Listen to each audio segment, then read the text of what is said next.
Today we'll be doing a recap of our recent trip to Walt Disney World.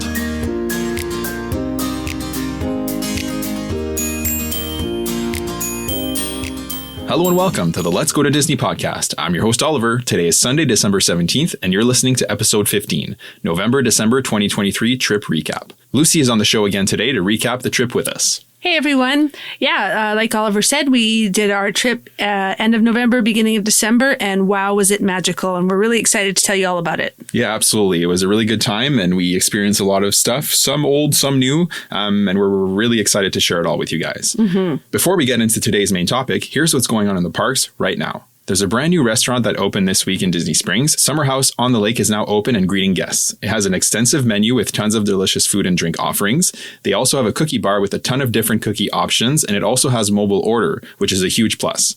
The restaurant has a nice, bright, and airy decor, and I'm very excited to experience this restaurant on our next trip. Disney announced the opening date for the Epcot International Flower and Garden Festival, which will open on February 28th, 2024. No end date has been announced as of yet. This is one of my favorite festivals. I love seeing the topiaries around the parks. They're always really well done and super impressive.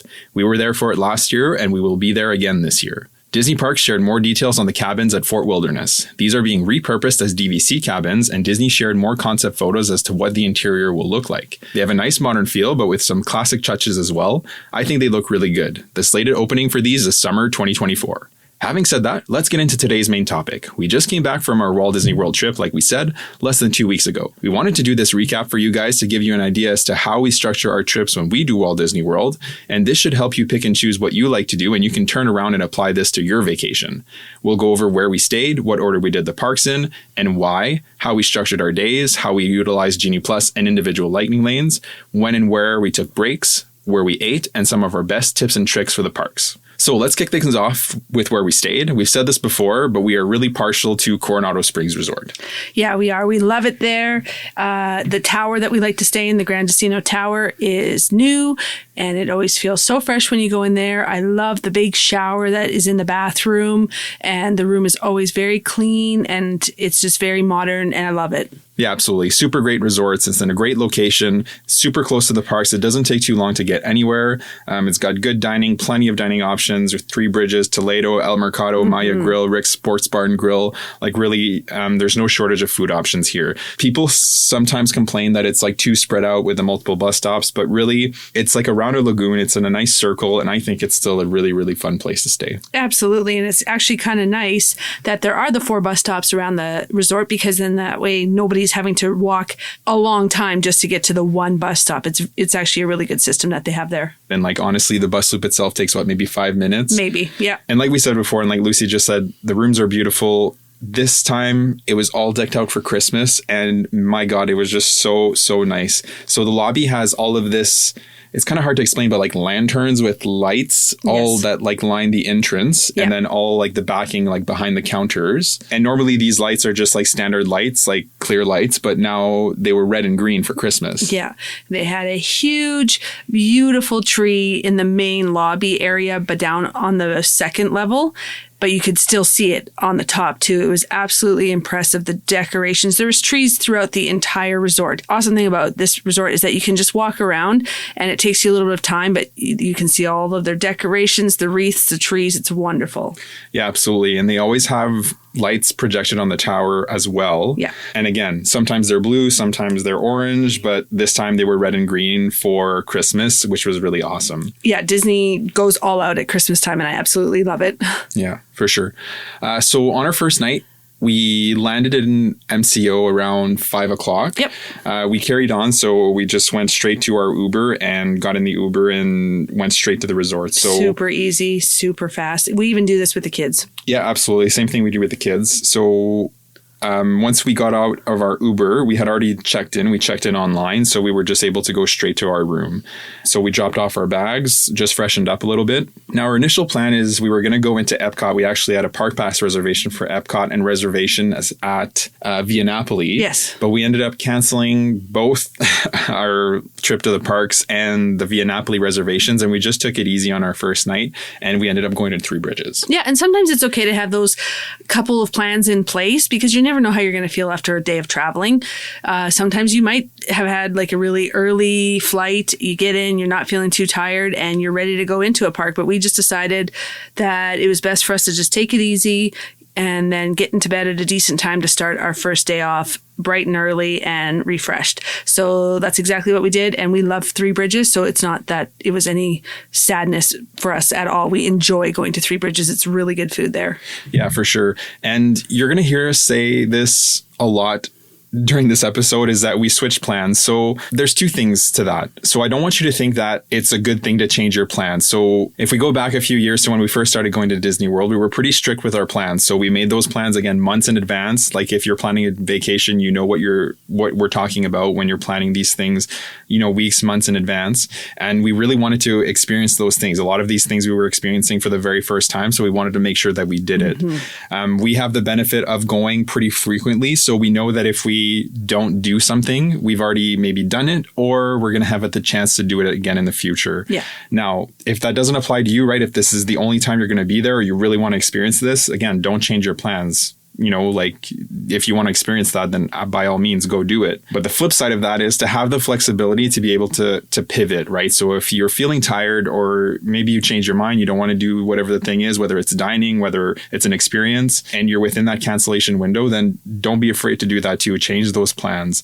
Really, that's the beauty about Disney, is that, yes, a lot of these things have to be booked a long time in advance. But if you get to the time, within that cancellation window and you want to change those plans, then by all means do that. And then there's always something that you can do that may be a little bit more low key if that's what you're looking for, or to amp it up a bit. There's always something to do then too. Yeah, absolutely. So like Lucie said, we ended up going to Three Bridges. So one thing that we hadn't looked ahead and we were kind of surprised to see is that the menu changed completely. So initially we were pretty bummed initially, but what we did end up having once we did have a look at the menu was delicious. Yes, I agree. And really, we've never had bad food here. So we tried the white queso dip with chorizo and red peppers, which is really similar to that old Oaxaca dip that they had. Agreed. Yeah, it was very similar. I think it was a different kind of cheese. So you could definitely see it in the look. It was different, but very similar otherwise. Yeah, and still tasted great. Yeah. We also tried the fried chicken bao buns. Those were delicious. Very good. Yes, I quite enjoyed those. Yeah, the sauce that was on them was really good. And the bao buns were nice and doughy. They were just they tasted very fresh. Yeah, absolutely. And then we had the tamarind soy glazed pork ribs, which were actually super, super good. Yeah, super delicious. We usually get chicken wings there, so we were a little disappointed to see.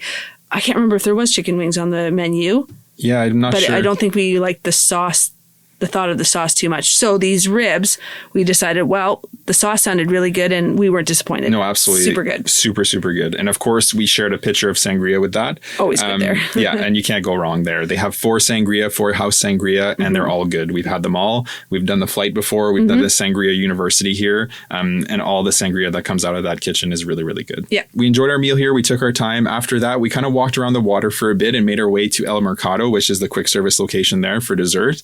And we had a Dole Whip swirl, which is regular Dole Whip pineapple with vanilla soft serve. You can't go wrong with delicious, that. Delicious, yep. Yeah, absolutely. So yeah, we sat in the lobby there and just enjoyed our dessert. Yeah, we just relaxed, took in all the decorations that were there, the Christmas decorations, and I like to people watch, so I people watched as well. Yeah, after that, we made our way back up to our room, got ourselves ready for the next morning, which was our first park day at Magic Kingdom. So our first day at Magic Kingdom was also a party day, and we had tickets for the party. There's 2 ways to think about party days. They're good because they're typically less busy. People may avoid it because the park closes early.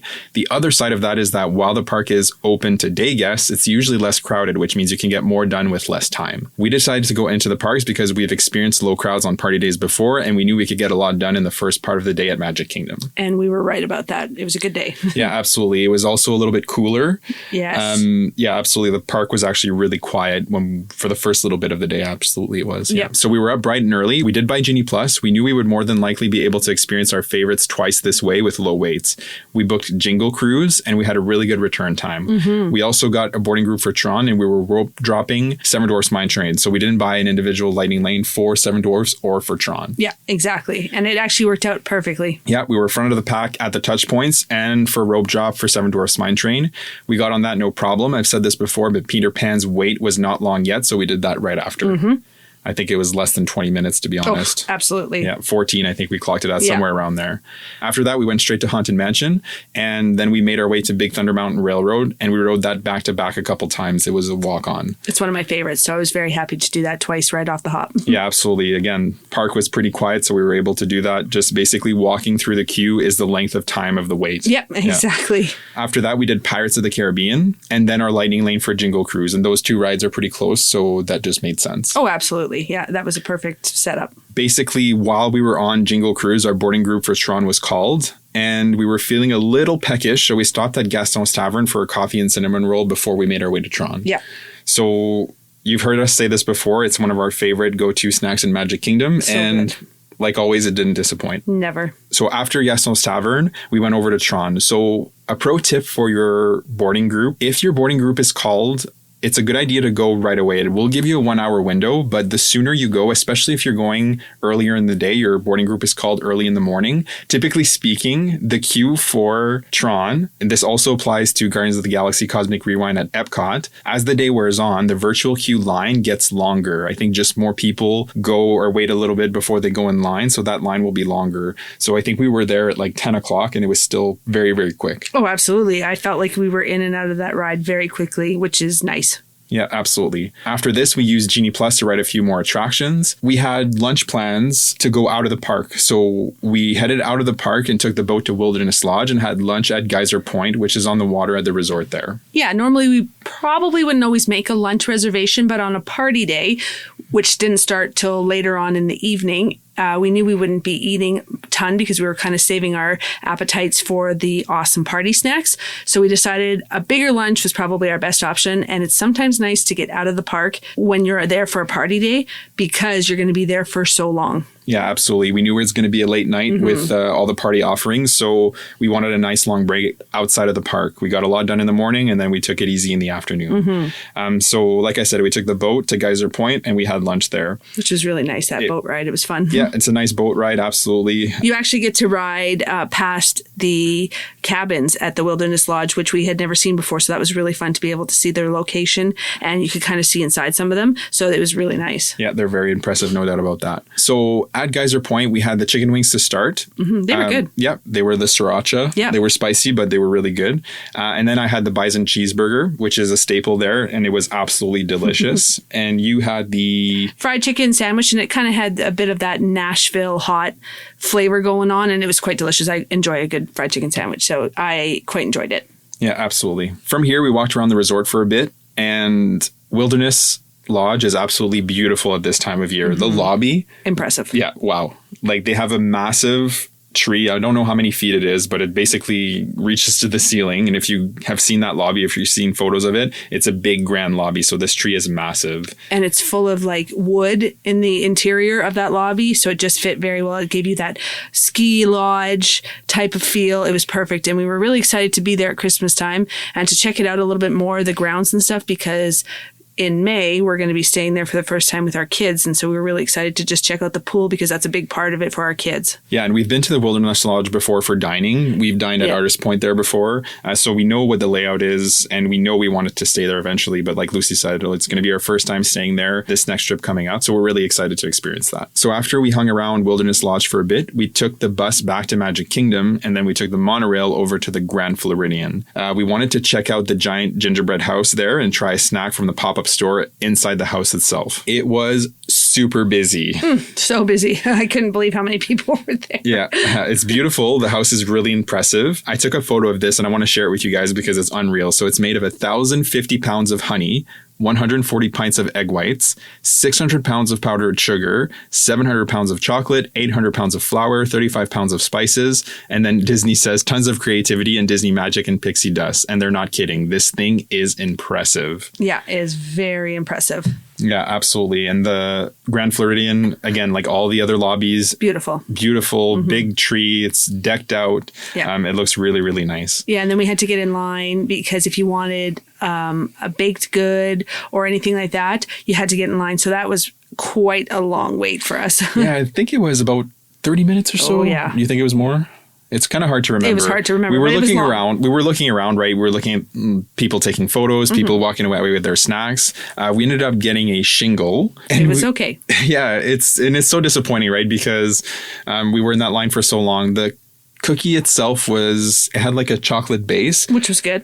but I thought it was a little too spongy. Yeah, it would have been nice to have more of that gingerbread snap almost to it. And it was very spongy and it kind of lost the flavor of the gingerbread in it, I think. So it wasn't my favorite. Yeah. It was good, but definitely not great. Yeah. So after Grand Floridian, we headed back to Magic Kingdom for Mickey's Very Merry Christmas Party. So we highlighted the party last episode, but just as a quick recap, we headed into the park, grabbed our wristbands, we did a few rides, and then started doing the party offerings. It was a really good party. We definitely recommend it to, couples or families. It was a really good party. Yeah, it was a lot of fun. It was well done. Yeah, for sure. It was a really late night. We were probably in bed around 1 a.m. because the last parade ended right around midnight. And, by the time we took the bus back to the resort and actually got to bed, it was about 1 a.m. Yeah, it was late. And we were having an early morning the next morning. But earlier I said that we do the parks in a certain order for a very specific reason. So we were doing Animal Kingdom the next day. Now, Animal Kingdom, you might say, is one of the parks that opens earliest. So what business did you have staying up till 1 a.m. and then going for rope drop at Animal Kingdom the next day? Well, we knew it wasn't going to be a full day. And the vibes at Animal Kingdom are much more relaxed than they are at Magic Kingdom. Yes, 100%. It is a very mellow park. Yeah, we feel way less stressed when we're over at Animal Kingdom. There's much less attractions, big ticket items that you have to run to and from.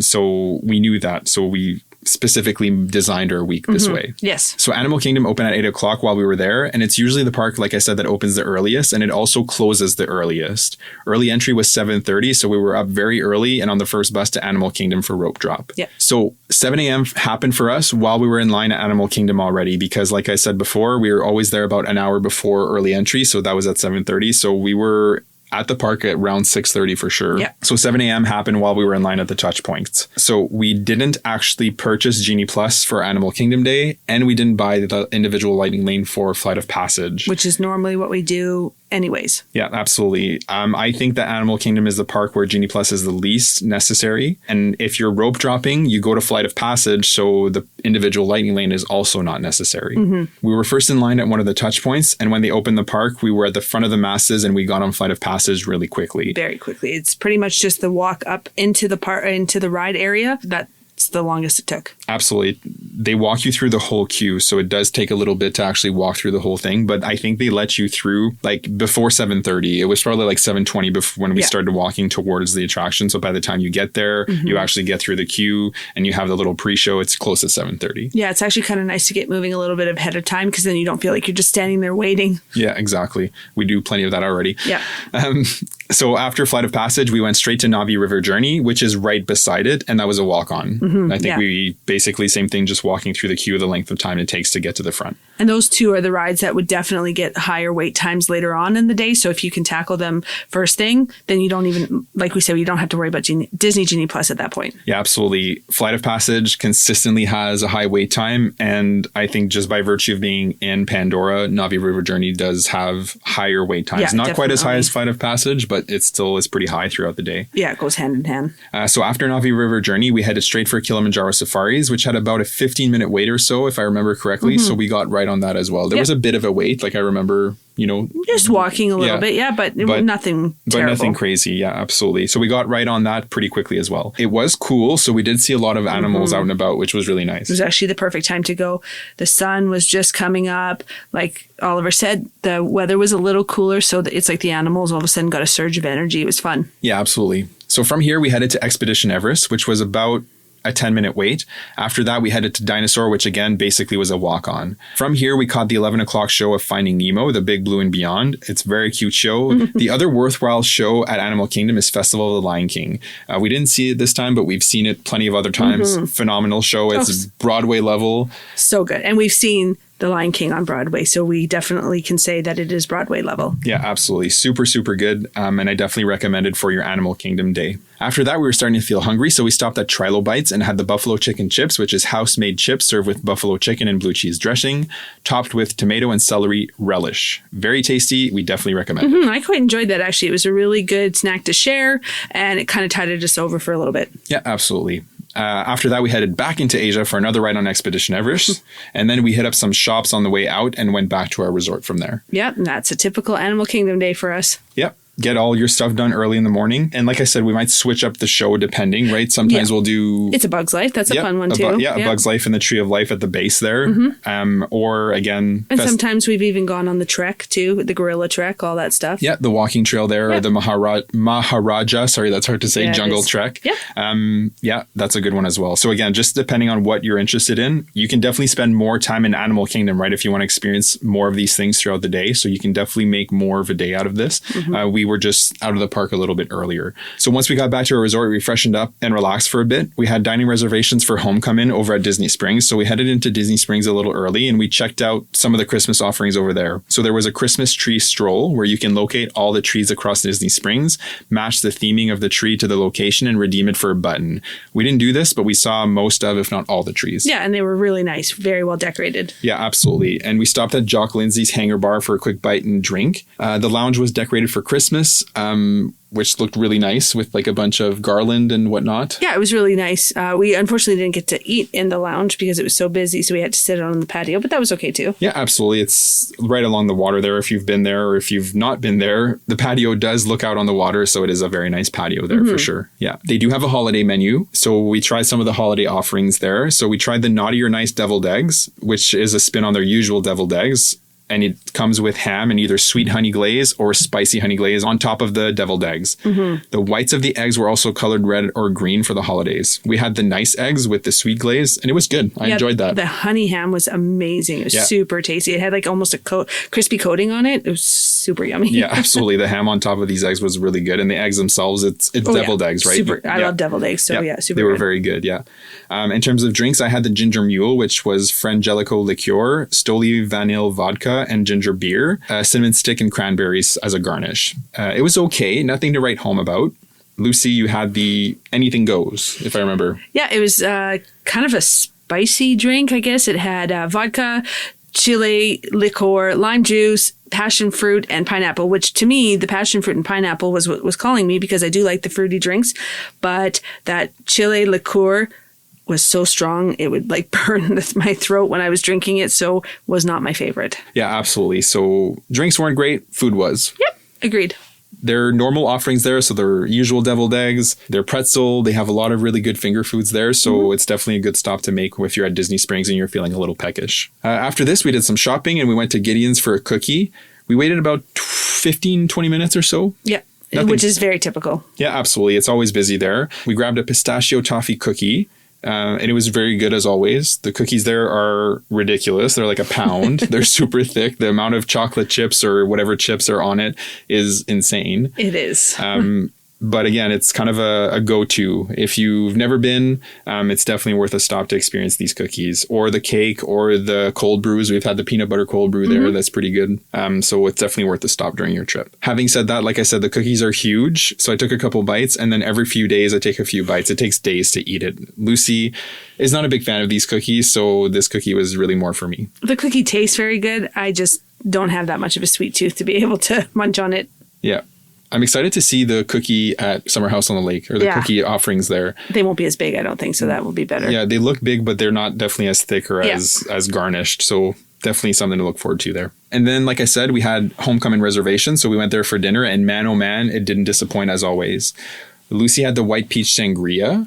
I'm a huge sangria fan, and this one was actually quite delicious. It was very tasty. Yeah, yours had peach moonshine, La Perlina Moscato, sorry if I'm butchering this, and fresh peach puree muddled with orange and mango. And yeah, I had a sip. It was delicious. I had the strawberry lemonade, which is strawberry moonshine, freshly muddled strawberries, lemonade, and strawberry puree. And that was also delicious. Yeah, refreshing and delicious. Yeah, you had a sip of mine too. Like the drinks there are super, super good. For food, I wanted to have the thigh-high chicken biscuits, but I was ordering fried chicken for dinner. And I specifically asked the waitress, I'm like, if I order both, is that a lot? And she was like, yes. I don't want to stop you from living your best life. I think this is what she said. But it's a lot. So we ended up getting the fried pickles to start. And they were yummy. Yeah, they had remoulade dipping. They're super tasty. And it was really, really good. It's a big order though. Oh, huge serving. Like Yeah, it was probably a little too big, but delicious. Yeah, absolutely. It's definitely shareable for 2 people, more than shareable. It's a lot. It's probably more suitable for 4 people. Actually, we kind of thought that we probably could have done away with 1 meal and 1 appy in the end. Yeah, in the end, because you didn't eat all your chicken. Yeah. And then leading into that, we both had the fried chicken with creamy mash and a cheddar drop biscuit. Delicious. And so good. They're known for their fried chicken there. Delicious. Yeah, absolutely. If you're going there, it's definitely worth having, or somebody in your party having the fried chicken so you can taste it. Very, very good. Super, super good. It was dark at this point, so we walked around to see all the Christmas lights with the sun down. We also went to Swirls on the Water for dessert. We tried the Dole Whip sampler, which had chocolate soft serve swirled with salted caramel soft serve, Dole Whip pineapple swirled with vanilla soft serve, and pistachio soft serve with Dole Whip cherry. The chocolate and salted caramel was absolutely delicious. So yummy. I loved it. Yeah, that was your favorite. I like the classic Dole Whip, which is pineapple, Dole Whip, and vanilla, which we had on our first night. And that's just, to me, it's just, you can't get better Dole Whip and soft serve than that. It's like the perfect combination. So that was my favorite. The pistachio and cherry combo was good though. Yeah. All 3 were really good. Yeah, absolutely. I would definitely recommend it. To anybody. Either of those combinations or anyone on their own are very good. And then as we were leaving, there was music and Snope around the big tree at the entrance to Disney Springs where the buses drop you off, which was nice. For those that don't know what Snope is. Oh, yeah, sorry. It's fake snow. That's made out of soap. So Disney does this. They do it at Disney Springs. They do it at Magic Kingdom. They did it at Hollywood Studios. Yeah, it's essentially a blowing machine that blows out soap, essentially, and it looks like snow. It's super cute. And so they did that here with music, and it was a nice way to leave. It was. And it was not a super late night, and we were at Epcot the next day. So on day 3, we had our 7 a.m. just before we left for the day. This was a big morning. We got the virtual queue for Guardians of the Galaxy. We did purchase Genie Plus, and we booked Remy's, and we got a decent return time as well. And we purchased an individual Lightning Lane for Guardians to ride it twice. So when we have a big morning like this, meaning we're booking 3 things, we will split tasks. So if I remember correctly, you booked Remy's and I booked the virtual queue for Guardians of the Galaxy. And then once I had booked the virtual queue, I went and bought the individual Lightning Lanes for Guardians. Yes. And the reason that we did that twice for Guardians is because it's our absolute favorite ride. So we definitely always need to ride it twice when we're in the park. Absolutely. If I have a chance to ride it twice, I'll ride it twice. If there was more opportunities, then I would do more opportunities. I would stand in line for it, everything. Yeah, absolutely. It's amazing. So like I said, we were up early again for rope drop. We actually took an Uber to the Swan Hotel and walked to the boardwalk area and made our way on foot to the International Gateway entrance. Now, we don't always do this, and it's certainly not necessary, depending on where you're staying and what ride you're going to first. But we intended to rope drop Remy's Ratatouille Adventure, so we wanted to do it this way.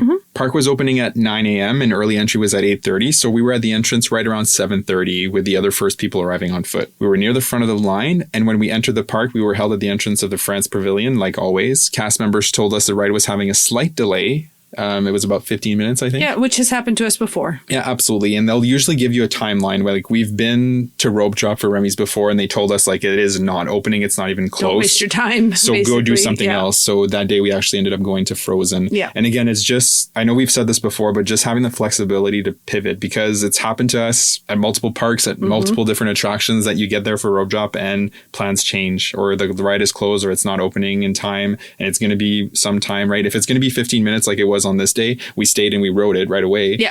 But if it's going to be longer, you may have to pivot. So it's just something to keep in mind. But having said that, they brought us closer at 8:30 and then inching us closer to the attraction, and we got on pretty much right around 8:45. Yeah, we did. And Epcot specifically, when you're there for early entry, it's a good time to do as many rides as possible, because the food booths and basically the World Showcase doesn't truly open until 11. Yeah. So after Remy's, we went straight to Frozen. We had a pretty short wait, right around 10 minutes or so. And after that, our boarding group for Guardians of the Galaxy was called nice and early, so we went there. Yeah, which we were very excited about. Like I said, favorite ride. Yeah, absolutely. And once that was done, we had our first Lightning Lane for Remy's. So we went all the way back around the World Showcase to ride Remy's second time. Yes, you do a lot of walking in Epcot. Yeah, there's a lot of walking involved. And from there, we stopped at Les Halles in the France Pavilion. Yes. So Les Halles can have a ridiculously long line, but it didn't. No, the first time we ever went there was way too long. It was absolutely ridiculous. It was out the door. We waited probably close to an hour. We waited longer than we should have. Yeah.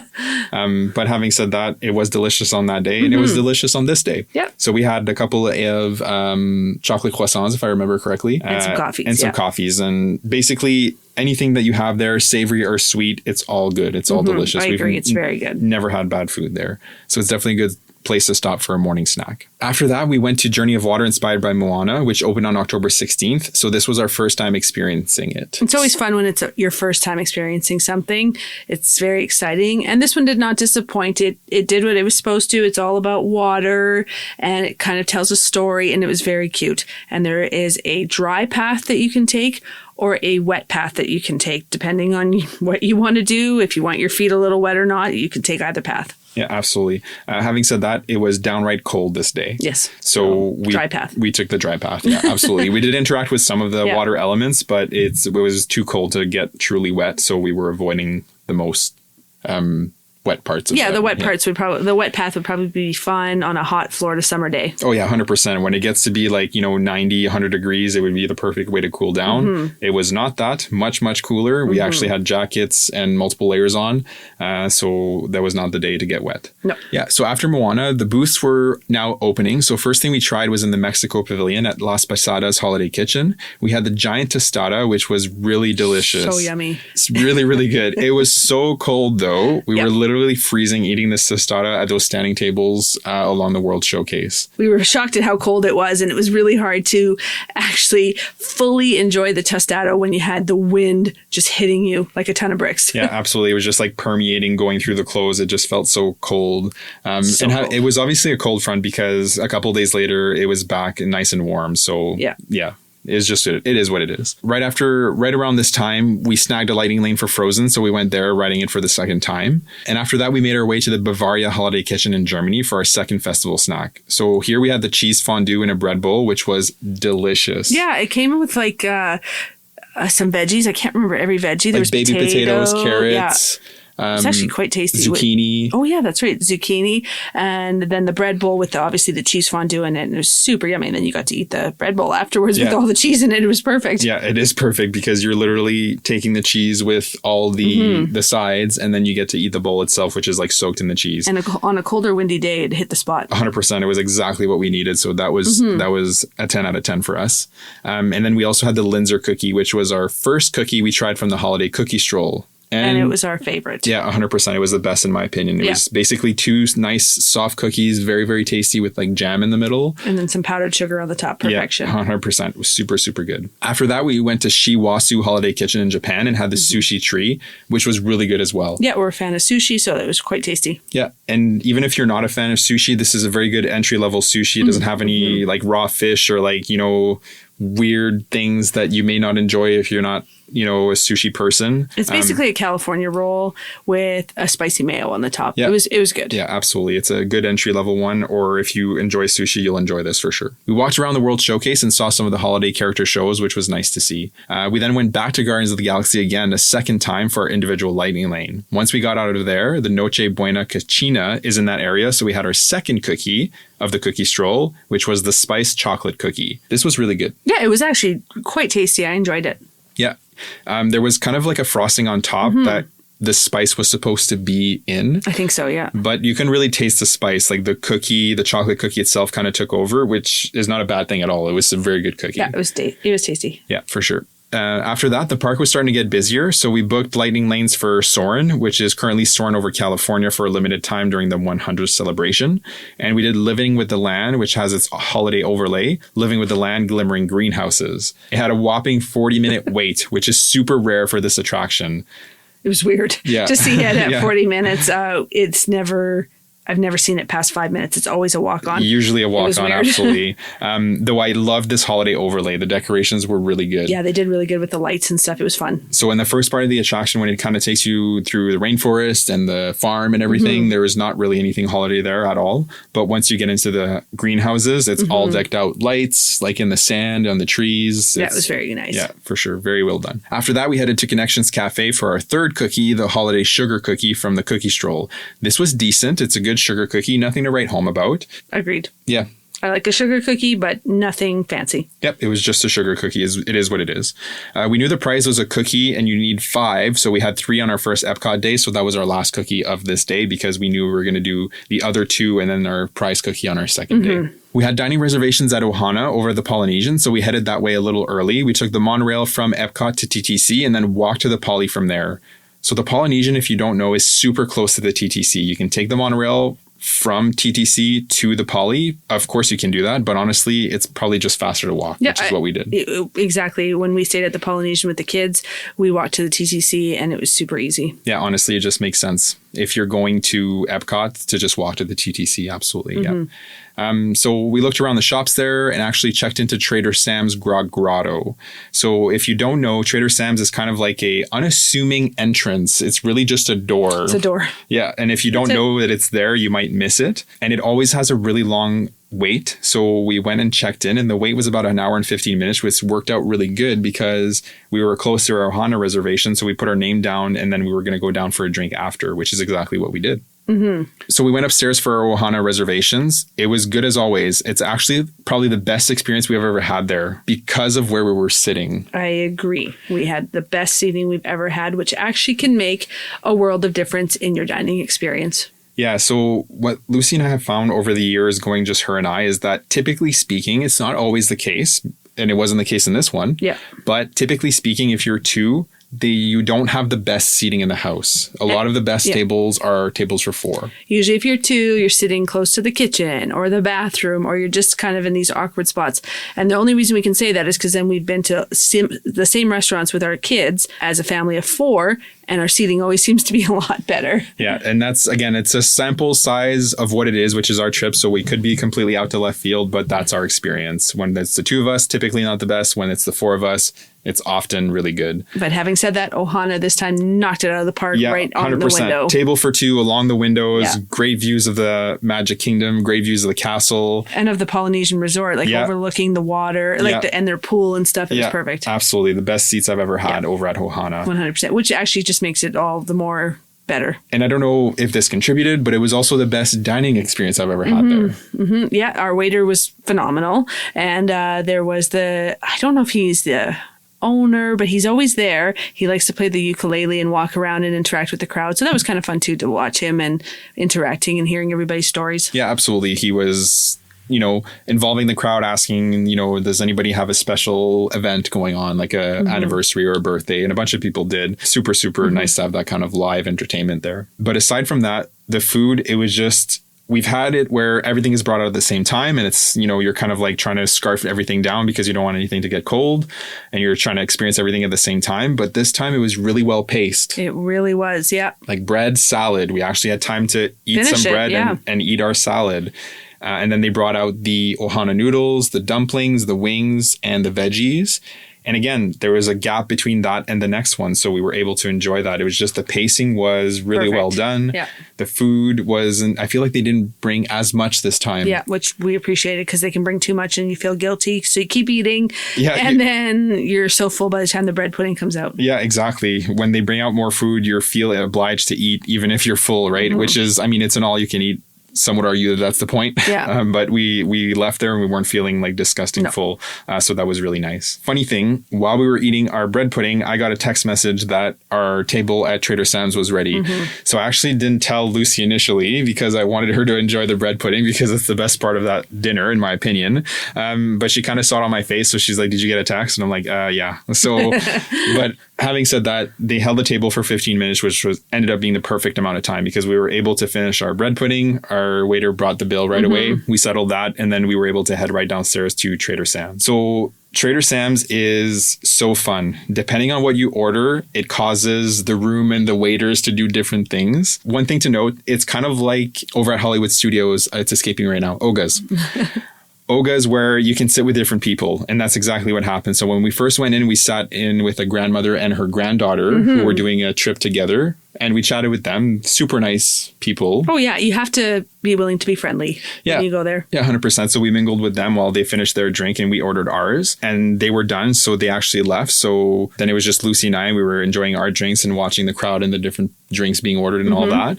And then another couple came and sat with us. And they were actually an older couple, DVC members, and had been DVC members for forever. They'd done 15, 20 cruises. And it was just fun to talk to them about their Disney experiences as well. Yeah, I agree. agree. It's just nice to get to know people sometimes, just even for the quick 10, 15 minutes. Yeah, absolutely. If you're at the Poly and you've got some extra time, I 100% recommend getting on the wait list there if it's not too long and experiencing a drink. It's a really fun atmosphere in there. Yeah, for sure. On that note, just so you guys know, I had the spiky pineapple, which is Cruisin mango rum blended with Dole Whip. It's essentially a Dole Whip blended with rum. So it's a dessert in a cup is what it is. And I loved it. It was super good. Yeah, and I had the Tahitian torch, also very good. Like I said, I kind of like the fruitier drinks, so that's what it had, and it was perfect. Yeah. After we were done at Trader Sam's, we took the monorail back to Magic Kingdom and then the bus back to our hotel. Funny story, we ran into another couple on our ride back to the hotel, Coronado Springs, and they were in from Georgia, I think. I think so. And they work remotely, and they were here just for a few days, but they weren't doing any parks. They were just kind of going around the resorts, which I thought was really cool. So it was fun to chat with them on the way back to our resort. So day 4 was Hollywood Studios. The park was opening at 9, so early entry was 8:30. We were up bright and early again, and we rope dropped. We did buy Genie Plus on this day. Slinky Dog Dash was our first selection. We didn't buy the individual Lightning Lane for Rise. We intended just to wait for that one. And that's exactly what we did. So when we did rope drop, we did Tower of Terror and Rock and Roller Coaster right after. We like to do that, go down Sunset Boulevard. Tower of Terror is one of our all-time favorites. Typically speaking, less people go down Sunset Boulevard. Oh, yeah, absolutely. It's usually walk on. Yeah, because absolutely. Everybody's running for either Rise of the Resistance or Slinky Dog. Yeah, absolutely. And typically speaking, unless the parks are super busy, you are going to be able to do those rides back to back, which is exactly what we did. After that, we made our way to Mickey and Minnie's Runaway Railway, which was basically a walk on as well. I think they might have been like 5 minutes at the very, very max. Yeah, we were there just before the park was opening to everybody else. So we were able to get on that one before it started to get busier. Yeah, absolutely. Then it was our return time for Slinky Dog Dash. So we made our way up there.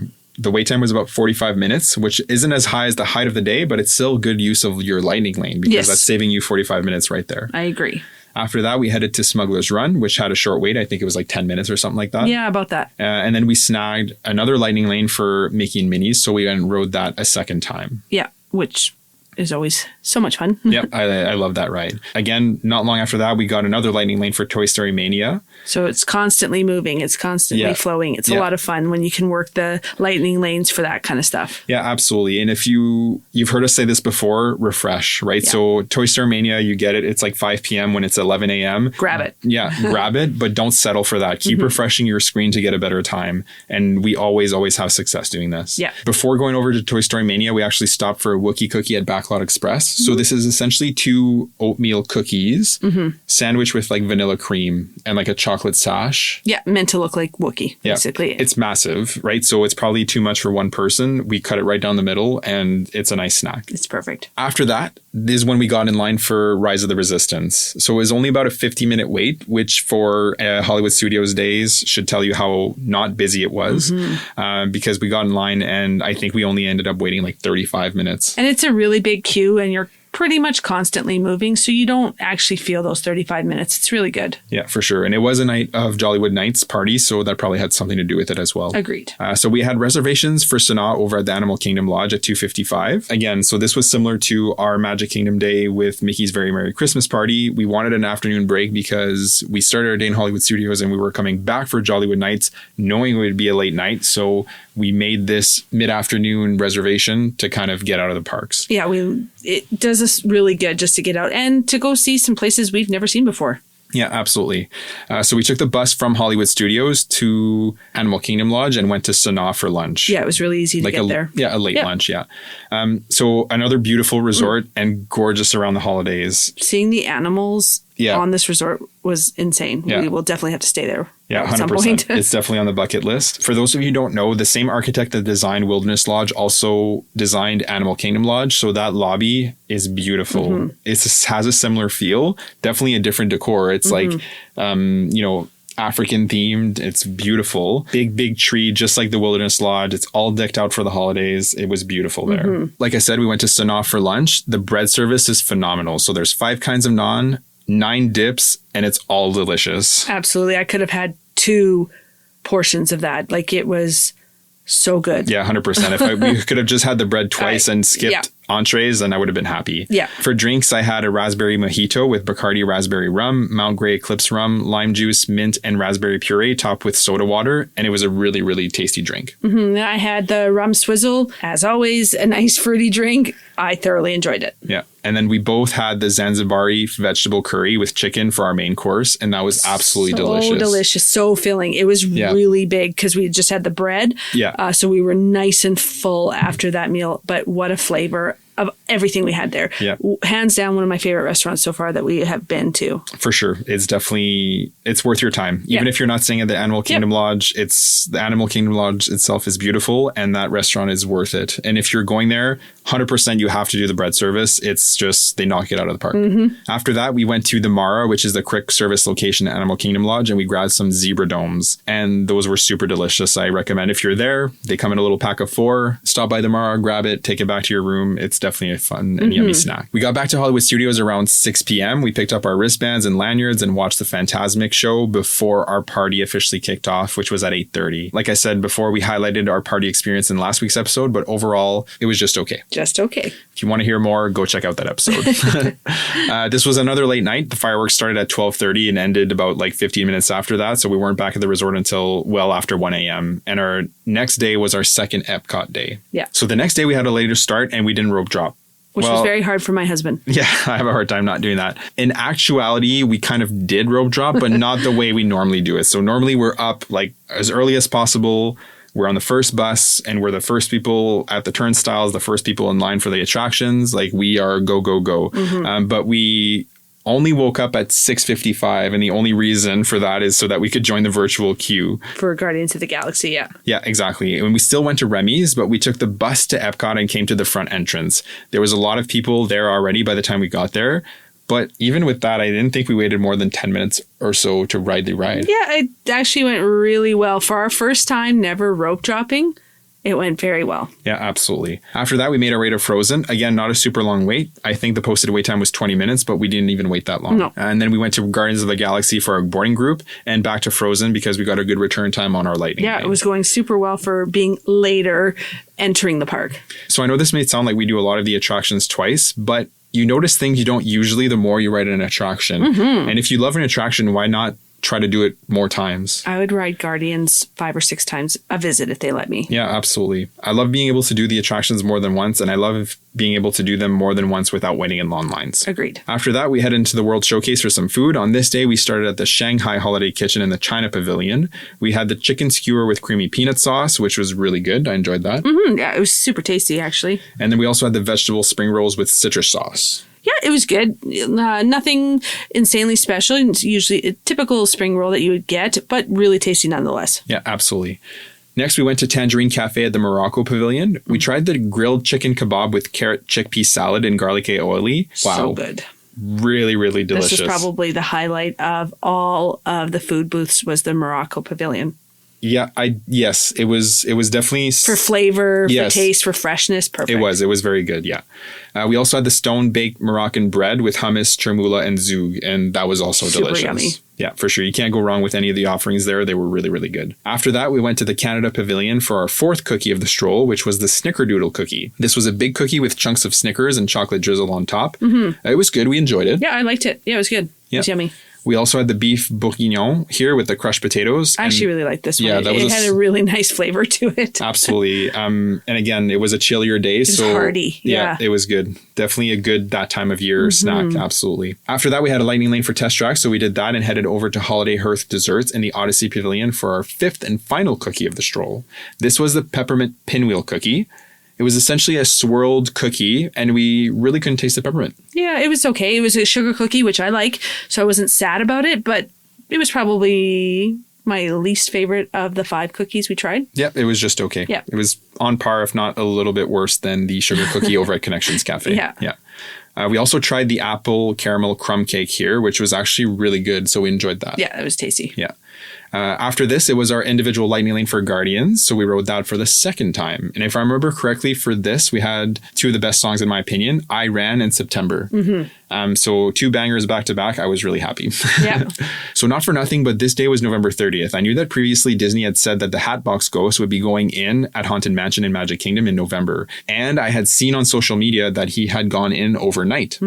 So at this point, we hopped on the monorail and headed to Magic Kingdom. This was just before 3 o'clock, which was actually perfect timing because the Festival of the Fantasy Parade was just about to kick off. So a lot of people were getting in position to watch the parade. Yes.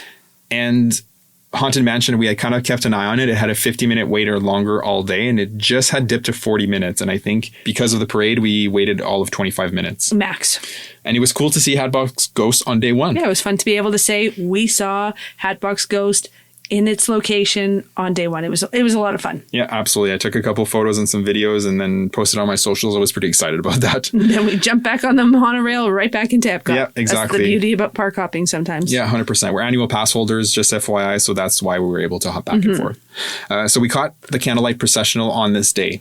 So basically right when we were getting back into the park, it was close to this time. So we went and got in line and got a really good seat. We caught the 5:15 show. It was supposed to be Simu Liu from Shang-Chi, but he had to back out last minute for health reasons. So we saw Bart Millard instead. Having said that, still a really good show, good music, phenomenal performers. And they had some really good hosts lined up. They had Neil Patrick Harris was going to be on later in the month.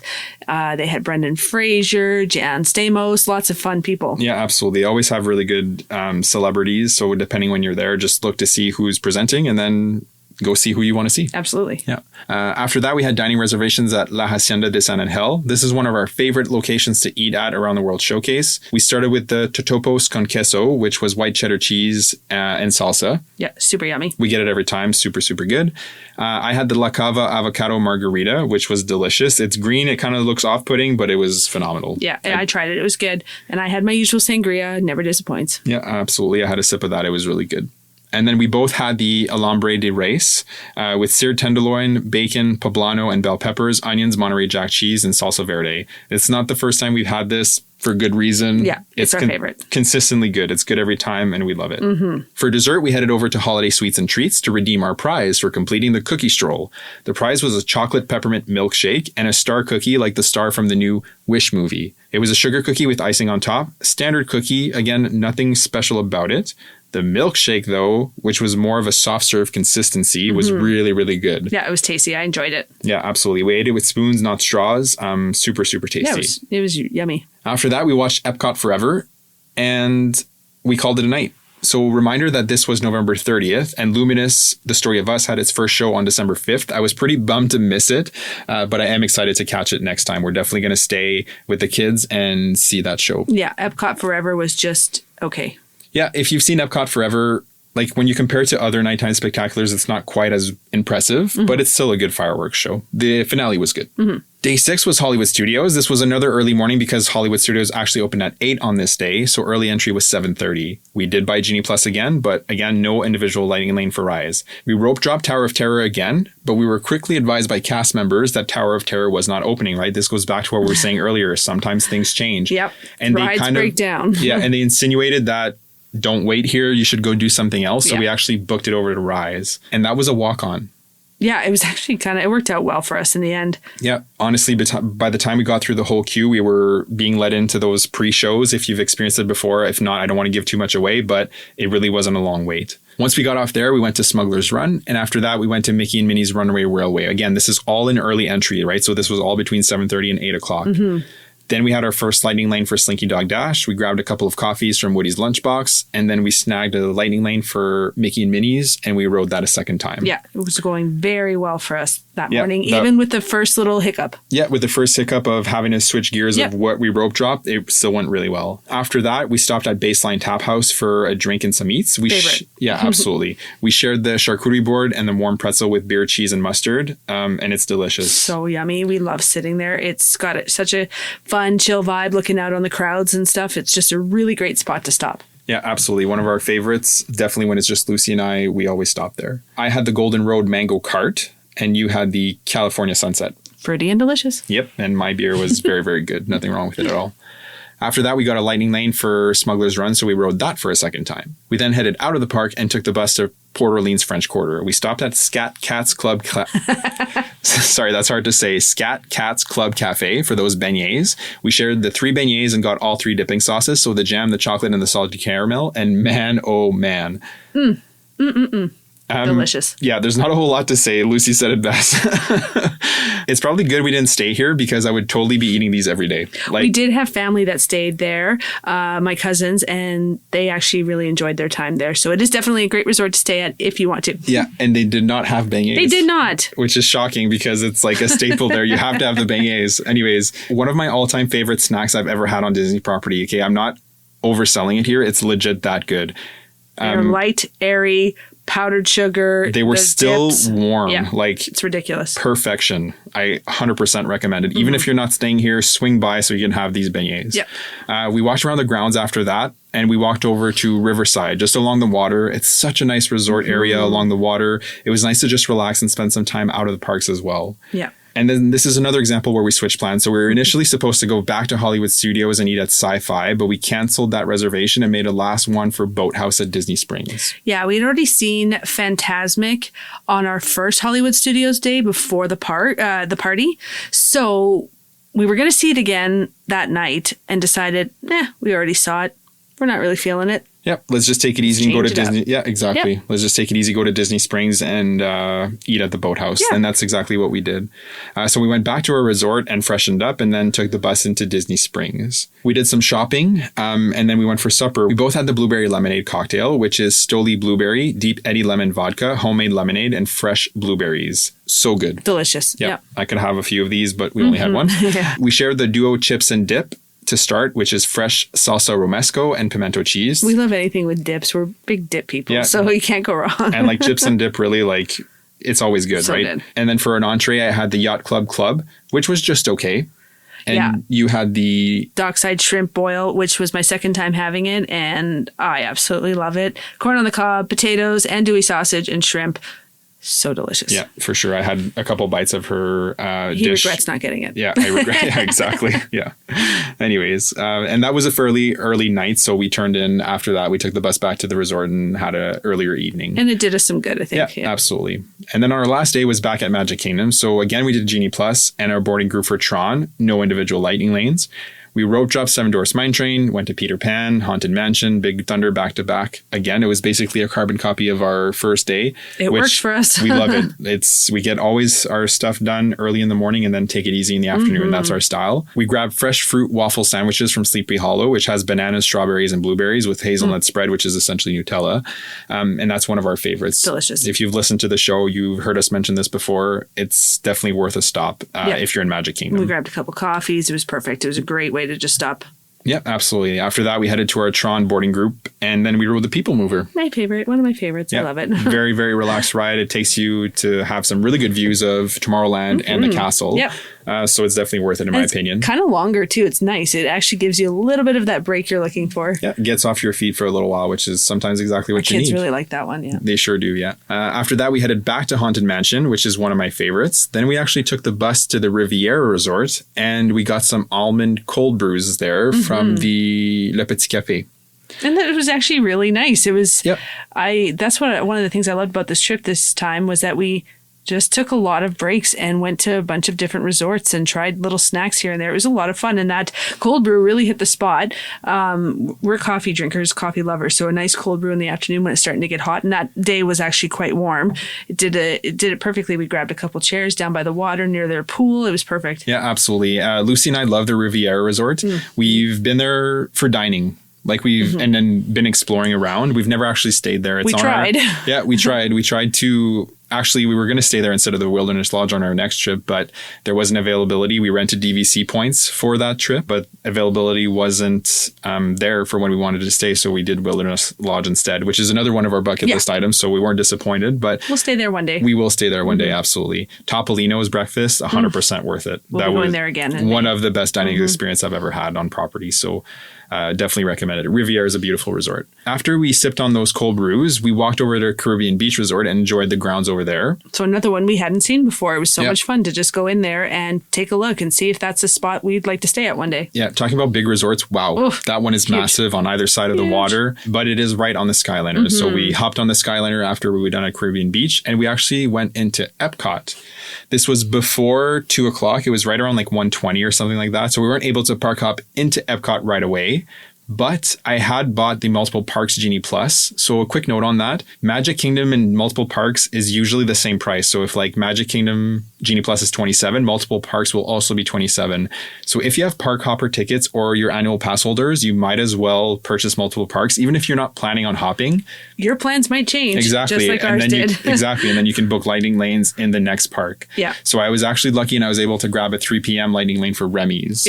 This worked out so well our last day. I was Yeah. so happy with how it worked out. Yeah, 100%. So while we were waiting to hop into Epcot, we actually walked over to Boardwalk and had some ice cream there from Beaches and Cream. Yeah, that's Yep. right. We also checked out the carousel. Yeah, you remember with the gingerbread, the yeah. gingerbread carousel. Yeah, absolutely. So it's another one of the gingerbread Smaller offerings. version, but it's nice. Yeah, it's definitely smaller than the house over at the Grand Flow, but it's still super well done. That's And another nice resort is the Beach Club. Their pool is probably Yeah. one of the more epic pools. with the Stormalong water Bay slide. with Yeah. that lazy river, absolutely. Yeah. Like that's a phenomenal resort for sure. And it steps from Epcot. Mm-hmm. It literally 2-minute walk from Epcot International Gateway entrance. So definitely consider that if you have littles. Right around 2:30, we walked into Epcot and we went over to Remy's Ratatouille Adventure to ride our Lightning Lane. And then Lucie was actually super lucky and she was able to book a 4:15 individual Lightning Lane for Guardians. And it was showing that it was sold out. So you got lucky. I just got really lucky, and it actually made us perk up even more the fact that we were going to get to ride Guardians one last time before our trip ended. Yeah, absolutely.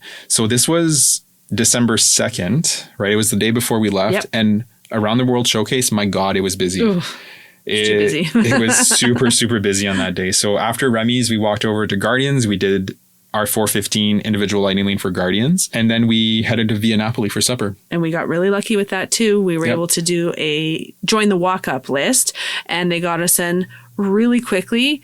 And that is just how we were able to change our plans and have it all work out for us, especially even when that park was really busy, still being able to grab that individual Lightning Lane for Guardians and a reservation for Via Napoli. Yeah, I think I waited all of 10 minutes for our table there. And super easy. We had the picante pizza there at Via Napoli, a couple of drinks. It was just perfect. Yeah, it was a nice way to end our trip. Yeah. We've been to Via Napoli before. One of our favorites, the picante pizza. I recommend Delicious. it. Caesar salad, usually Yep. we get. It's good. Absolutely. We turned in early because we had an early flight, like 6:15 early. So we took an Uber to the airport around 4 a.m. So just so you guys know, this is not the first time we leave that early. We've done this in the spring. We've done this in the summer, now the fall and winter, and we've never had an issue. We are always able to get an Uber. It doesn't matter if it's 3, 4 a.m. or in the afternoon. We are always able to grab an Uber. So don't be afraid that, there's not going to be availability. If I'm leaving super early, there always is. Side note, we did have a 9-hour delay on our connection. That's beside the point. It's got nothing to do with Disney, but it did put a hamper in our plans on the way home.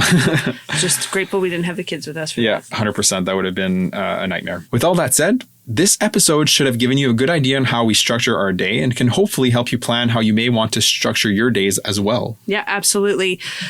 We have learned that a little bit of flexibility goes a long way, but a good solid plan also really helps make sure the day flows smoothly. Yeah, absolutely. And that will do it for today's episode. Thank you so much for joining me today to talk Disney. To make sure you don't miss any future episodes, make sure to subscribe to the podcast. I would also love it if you could take a moment to rate and review the show. This helps us reach more listeners, and I love the feedback. Make sure to follow us on Facebook and Instagram for much more magical content. The link tree in our show notes will take you to all our socials. Have a great day, and we'll see you real soon.